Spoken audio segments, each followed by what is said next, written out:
E muito se comenta sobre as relações do senhor, as influências, o senhor tem as melhores bancas, isso é muito comentado.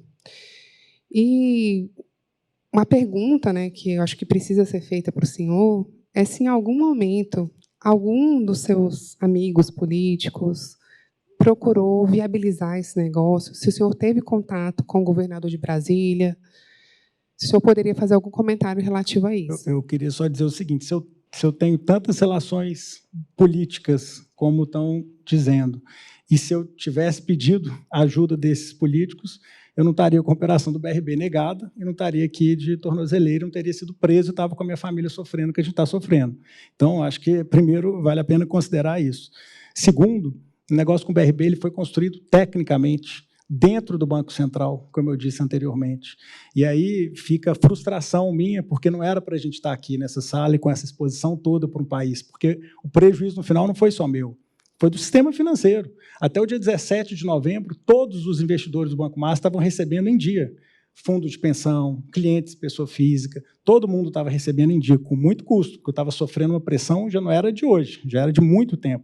Mas, heroicamente, inclusive, a gente foi porque os nossos ativos eram bons, contra tudo que disseram desde o início, a gente conseguiu ceder ativos próprios, ativos do banco, conseguimos honrar todos os compromissos até aquele dia, que teria tido a oportunidade de ter um desfecho muito favorável. Então, não teve facilitação política. Eu tive com o governador, sim, algumas vezes, porque ele era controlador indireto, mas não teve nenhum tipo de questão tratada, nesse caso do BRB, que não fosse técnica.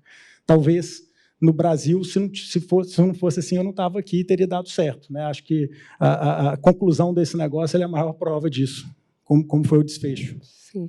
Então, o senhor nega qualquer tipo de pedido a outras autoridades, parlamentares, secretários de Estado, diretores de órgãos públicos, o Banco Central etc., tem discricionariedade, né? Tanto tem discricionariedade que uma diretoria conseguiu criar esse alvoroço todo. Foi a diretoria de organização financeira, porque a própria diretoria de fiscalização tinha interesse em criar uma solução de mercado até um determinado momento e evitar esse caos que está se instaurado aí no país por conta disso. Então, o senhor reconhece que havia, de certa forma, uma crise de liquidez na instituição financeira do senhor? Existia uma crise, não era de hoje, mas o Banco Master sempre foi solvente, sempre teve muito mais ativo que passivo e sempre honrou todos os compromissos até o dia 17 de novembro.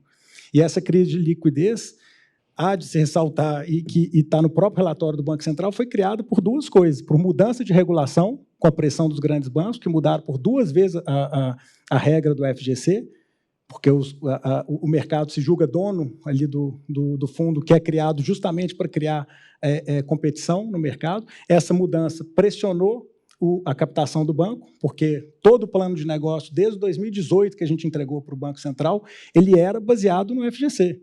O plano de negócio do Banco Master era 100% baseado no FGC, e não havia nada de errado nisso, essa era a regra do jogo. E após a gente começar a crescer, muda-se a regra do jogo.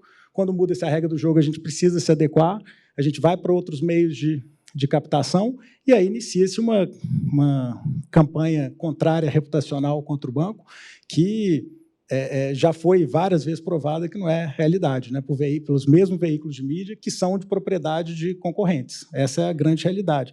E o objetivo meu, ao longo de todo esse prazo, doutor, eu estou contando isso aqui, nunca foi me fazer de vítima. Eu entrei no mercado, concentrado, sabia quem eram os donos do mercado.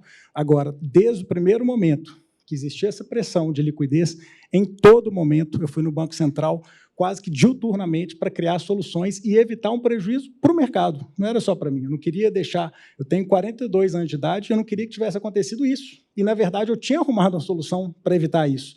Porque, independente de transações, de questões, o banco tinha centenas de milhares de transações por dia. Obviamente, essa que era uma muito relevante, essa que a gente está tratando da Tirreno. Independente de questões, acho que a proteção do sistema financeiro deveria ter sido a questão primordial. E era o que eu estava fazendo. Eu sentava com concorrentes, tentei fazer negócio com concorrentes, sentei com investidores estrangeiros.